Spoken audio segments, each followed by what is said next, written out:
eighth graders. How's everyone doing? Good. Hey, Caesar. Hey, we have these chapter 14 questions that are due on Friday. We're getting to the point where our country's going to split in half. The Civil War, slavery is ripping the country apart. Today, we're going to talk about more factors that led to that Civil War. We're going to start out by talking about the book Uncle Tom's Cabin. Uncle Tom's Cabin was a novel written by Harriet Beecher Stowe, a Northerner. She's the daughter of an abolitionist minister.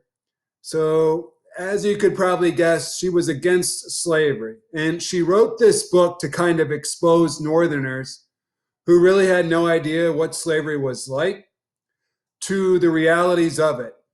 And as Northerners read about slaves being whipped to death, slaves being sold and resold and treated as property, it was a pretty eye-opening book for a lot of people. I'm going to read an excerpt of it. It's in our textbook on page 493. And it's in the first chapter of the book. Two slave traders are talking about selling slaves. One of the central characters of the book, Mr. Haley, is one of them. Again, the language is a little bit different, from 1851. So try to make the best sense of it you can. But if you follow along, you'll get an idea of what the story was like. So again, two slave traders talking about buying and selling slaves. Lord bless you. Yes, these critters ain't like white folks, They gets over things, only managed right, now they say, said Haley, assuming a candid and confidential air. That this kind of trade is hard into the feelings, but I never found it so. Fact is, I never could do things up the way some fellers manage the business. I've seen 'em as they would pull a woman's child out of her arms and set 'em up to sell, and she's screeching like mad all the time. Very bad policy. Damages the article. Makes him quite unfit for service sometimes. I knew a real handsome gal once in Orleans as was entirely ruined by this sort of handling. The fellow that was trading for her didn't want her baby. And she was one of your real high sort when her blood was up. I tell you, she squeezed up her child in her arms and talked and went on real awful. Kind of makes my blood run cold to think on it. And when they carried off the child and locked her up, she just went raving mad and died in a week. Clear waste, sir, of $1,000 just for one imaginment. There it is. It's always best to do the humane thing, sir. That's been my experience. So imagine you're a Northerner and you hear reading about a woman's child being ripped from her arms as she's being sold off in slavery. Again, Northerners really couldn't believe some of the horrific things that they just weren't aware of. Now, in the South, it was quite a different reception for this book. They played it off as BS. None of this stuff is true. It's lies. This book was written by an abolitionist daughter. She's from the North. She's against slavery. We really don't treat people this bad. And Southerners are saying, look, don't believe it. Again, it's propaganda. It's lies. It's part of the abolitionist movement. But regardless, everyone reads it. It's a bestseller. And it's one of those things that, again, cause more division between the North and the South. You could still find it in libraries today. It's just a little hard to read, being written in 1851. Might not make too much sense to you in 2020.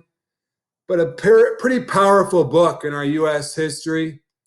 Uncle Tom's Cabin, depending where you lived, was how you probably felt about it. You guys were challenged to write a poem about it for your chapter 14 work. This is my poem, Caesar. You ready? Ready. Uncle Tom's Cabin was a book written by Harriet Beecher Stowe. She was a Northern abolitionist who wanted slavery to go. The North read the book, and the brutal practice of slavery left many shocked. But the South painted it as anti-slavery lies, and the book should be mocked. Regardless of the views, the book sold a ton of copies and was a big hit. It helped the abolitionist cause in the North, but the South saw it as full of beep. That's right, I'm not going to say that potty word. Anyway, Caesar, what do you think? Good poem? Oh, it's great. If I could snap, I would. Oh, thank you. One more thing we'll cover today, Kansas-Nebraska Act. How was slavery going to be decided in these newly formed territories? What did it have to do with the Missouri Compromise? Well, much like the Compromise of 1850, the Kansas-Nebraska Act essentially canceled out the Missouri Compromise that had been passed in 1820. Basically, this line right here, let me scooch her up, the southern border of Missouri. In 1820, the Missouri Compromise said we're not going to have any slavery north of this line.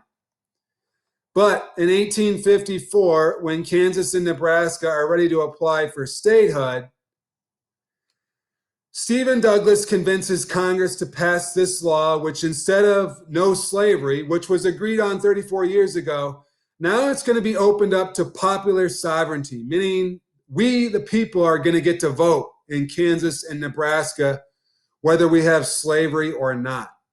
This, again, is a huge win for the South because it undoes the Missouri Compromise and opens up these territories to possibly allowing slavery. So when these two territories open up the vote, hey, come vote on whether we should have slavery or not, people are going to flood in from all over the United States to illegally cast their vote in this hot issue debate of slavery. So much so that Kansas becomes a hotbed of violence in our country, and the territory becomes known as Bleeding Kansas. And that's where we'll meet John Brown tomorrow. Again, as for today, my friends, Harriet Beecher Stowe's novel, Uncle Tom's Cabin, was a shocker in the North, but considered lies in the South. Regardless, it split our country even more so. The Kansas-Nebraska Act canceled the Missouri Compromise once and for all.